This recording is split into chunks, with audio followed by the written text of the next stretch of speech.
Hello there, friends. I'm Jesse. I'm an American living in the beautiful Philippines, a country that has become a second home to me. This place, with its deeply rooted and vibrant Catholic faith, has profoundly shaped my perspective. It's taught me to see the world and my own journey within it through a lens of grace. I'm Catholic, and for me, faith and travel are not separate pursuits. They are threads woven from the same divine spool, each one enriching the other. A pilgrimage isn't just a vacation, it's a sacred invitation. It invites us to step out of our routines, to see with new eyes, and most importantly, to open our hearts to the movements of the Spirit. We travel not just to see new sights, but to become new people. The journey outward is meant to fuel the journey inward. So today, I'll be your spiritual travel agent. We're going to journey together to 10 holy places that whisper God's love in their own unique accents. These aren't just tourist stops on a map, they are profound invitations. Each one holds lessons for the soul, but only if we're willing to slow down, to be present, and to truly listen. Think of me as a teacher with worn-out shoes, a well-stamped passport, and probably a few bad jokes along the way. So, is your patience ready? Each stop on our journey is in a different country, a beautiful reminder that we are one global Catholic family, united in faith across every border. From the dusty paths of Spain to the vibrant basilicas of Brazil, from the silent hills of Ireland to the shores of India, for each place I'll paint a scene, share a lesson, and leave you with a question to ponder. So get comfortable. This journey isn't about expensive trips or plane tickets. It's about the disposition of your heart. God may be calling you to a profound pilgrimage right where you are. Let's begin this journey of the heart. Are you ready to explore? Our first stop. Imagine a city waking in soft Spanish gold, Santiago de Compostela, the traditional end of the Camino, the way of St. James. You see faces etched with exhaustion but illuminated by peace. Their journey, hundreds of miles on foot, has written a story on their souls, with each step a prayer. The prize isn't just arriving at the magnificent cathedral, it's the long, winding sentence you wrote with your feet to get there. It's the transformation that happened along the way. Inside, the air is thick with incense, ancient stone arches soar to heaven, and a holy hush descends. You can feel a millennium of gratitude contained in a single collective breath. The lesson here is profound. Faith is a marathon, not a sprint. It's about taking one small, faithful step, and then another, and another, again and again. Grace hides in the small, essential things. A sip of cool water, the welcome shade of a tree, a kind word from a fellow traveler. You realize you're just a single drop in a 1,000-year river of faith, flowing toward God. So here's your question. What small, steady step of faith could you take today? Now, we travel to the foothills of the Pyrenees in France, to Lourdes, the place where Mary, the Immaculate Conception, appeared to a humble, uneducated girl named Bernadette. Lourdes is a hospital for the soul. Here, vulnerability is not hidden, it is welcome.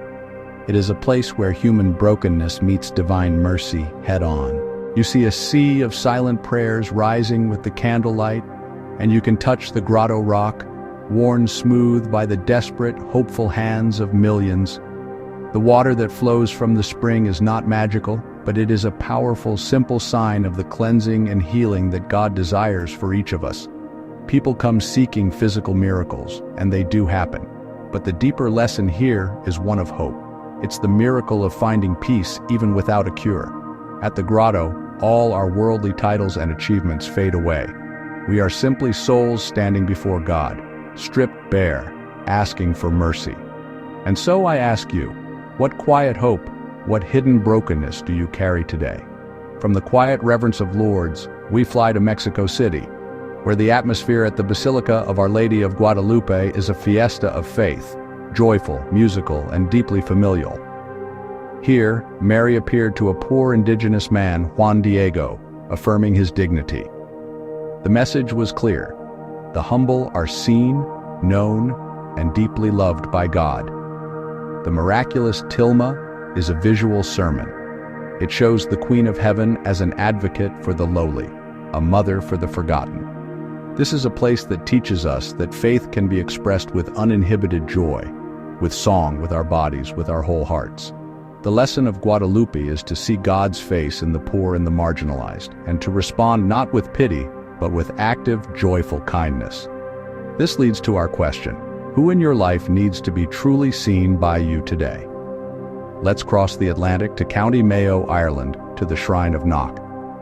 In 1879, on a rainy evening, 15 people witnessed a silent apparition of Our Lady, St. Joseph, and St. John the Evangelist. No words were spoken.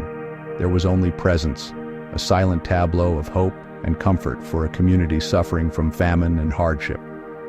The lesson of Knock is that God often speaks in the still, small voice, and sometimes he speaks most profoundly in complete silence.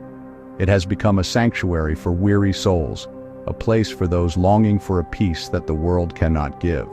Knock stands as a powerful counter-witness to our noisy, distracted world. Its message is simple: be still. Listen. So the question for you is, when did you last truly sit and listen in silence? Now to Greece, and a place set apart from the world, Mount Athos, the holy mountain. For over 1,000 years, monasteries have clung to these stone cliffs, suspended between the blue Aegean Sea and the heavens. Life here is governed by the ancient Benedictine motto, ora et labora, prayer and work, woven together in a sacred daily rhythm. This is a place that teaches that holiness is forged in repetition, in the faithful discipline of showing up, day in, day out. The lesson is to structure your day, to make intentional space for God, not just waiting for inspiration to strike. We can sanctify our ordinary chores, washing dishes, folding laundry, answering emails, and turn the whole day into an offering to God. My question for you is, how could a steady, predictable rhythm shape your prayer life? Let's journey to Brazil, to the Basilica of the National Shrine of Our Lady of Aparecida. It's the second largest church in the world, yet its entire focus is on a tiny darkened statue of Mary, found by poor fishermen in a river. That humble miracle of finding the statue led to an abundance of fish, and from that small event, a national gratitude was birthed that fills this massive basilica today.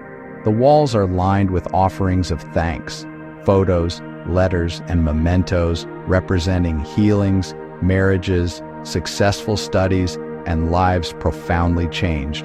The lesson of Aparecida is the power of a grateful heart. Gratitude is powerful when practiced alone, but it becomes electric when shared together in community. Here, the communion of saints feels tangible, made visible in the faces of a crowd united in thanksgiving. So, take a moment and ask yourself, what small thing are you most grateful for right now? Our next stop takes us to Chennai, India, to St. Thomas Mount. Ancient tradition holds that St. Thomas the Apostle, doubting Thomas, was martyred on this very hill after bringing the gospel all the way to India. It's a simple, prayerful space with an ancient witness. Standing here, looking out over the sprawling city below, you get a powerful vantage point on what it means to be on mission. It reminds us that ordinary men and women, filled with an extraordinary love, crossed oceans and continents to share the good news of Christ. The lesson here is one of missionary courage, the call to share our faith with gentleness and respect, even and especially amid cultural and religious difference. You don't have to cross an ocean. Be a missionary right where you stand, in your home, at your work, in your community.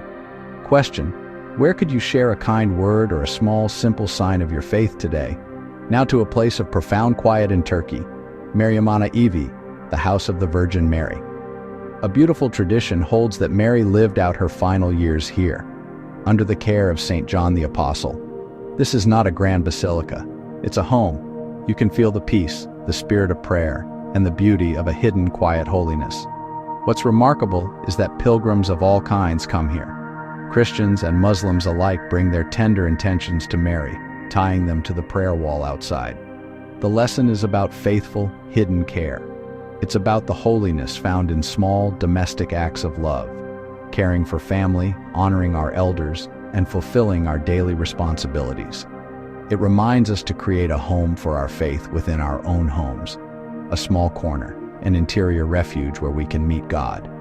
So, my question is, how can you show quiet, faithful care for someone in your life this week? From Turkey, we travel to San Giovanni Rotondo in Italy, the adopted home of Saint Pio of Pietrelcina, Padre Pio, the famous stigmata bearer, confessor, and powerful intercessor of the 20th century. This place is saturated with a spirit of deep piety and supernatural grace. Padre Pio spent countless hours here, in the confessional and celebrating Mass, drawing souls back to God. The central lesson of his life is that of redemptive suffering, the mystery of uniting your pain, your struggles, your sorrows to the cross of Christ for the salvation of souls. His famous advice echoes here: pray, hope, and don't worry.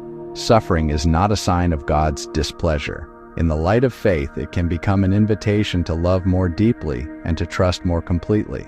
Question: what pain, big or small, could you hand over to God today, offering it for someone else? For our last stop, we go somewhere unexpected, Mount Fuji in Japan. Now, Fuji isn't a Catholic shrine, but it teaches a profoundly Catholic prayer, the prayer of wonder and awe. To stand in its presence is to feel small, and feeling small can be a holy feeling. It echoes the psalmist's cry, "What is man that you are mindful of him?" Creation is God's first book.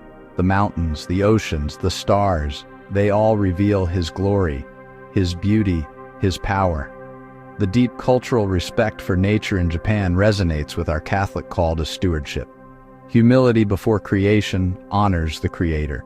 Finding common ground in awe can widen the human heart, making it more receptive to seeing God's fingerprints everywhere. So I ask you, when did creation last make you feel small and profoundly thankful?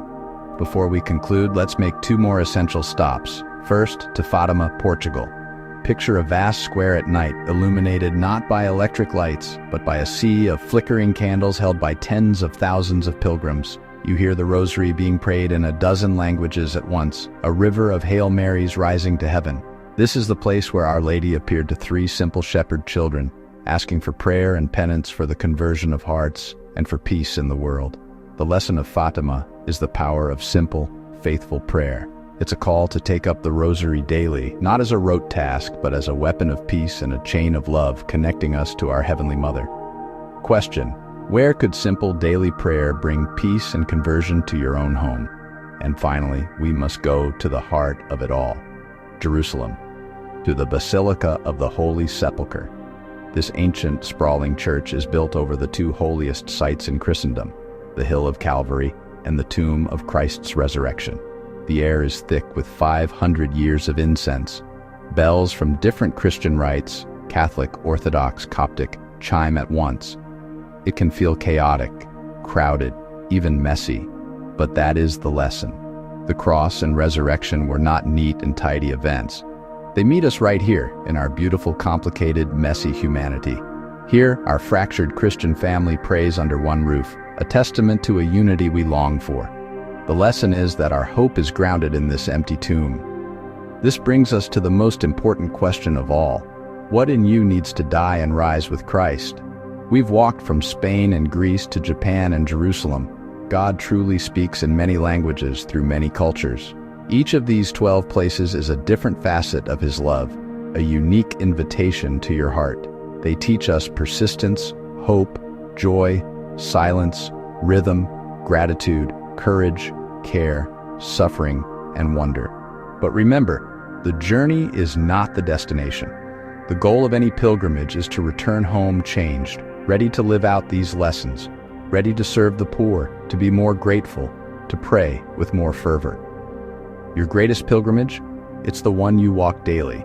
It begins not with a passport, but with a single heartfelt yes to God this morning. If you do travel, travel slow.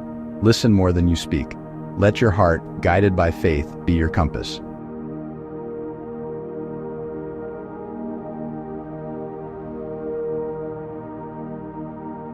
I invite you to join our community of fellow travelers. Subscribe to our channel and please share your own pilgrimage story in the comments below.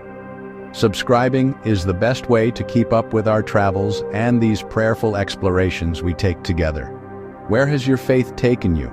Is there a holy place, whether it's a grand basilica or your own parish church, that has changed your life? I truly want to hear from you. May God bless our feet, steady our hearts, and open our eyes to His wonders, both far away and right here at home. As always, friends, know that you are valuable and you matter. God bless and peace.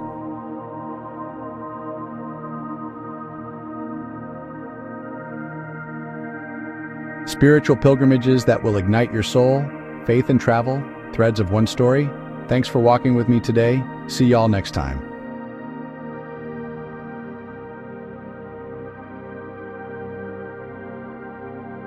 Tap subscribe for more Catholic travel. Watch the next pilgrimage here. Share your prayer intention or favorite shrine below. Let's pray for each other.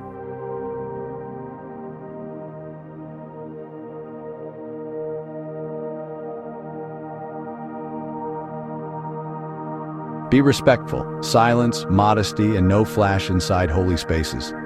Support local shrines. Your generosity keeps doors open. Honor local customs with humility and gratitude. If you can't travel far, virtual visits and nearby chapels count.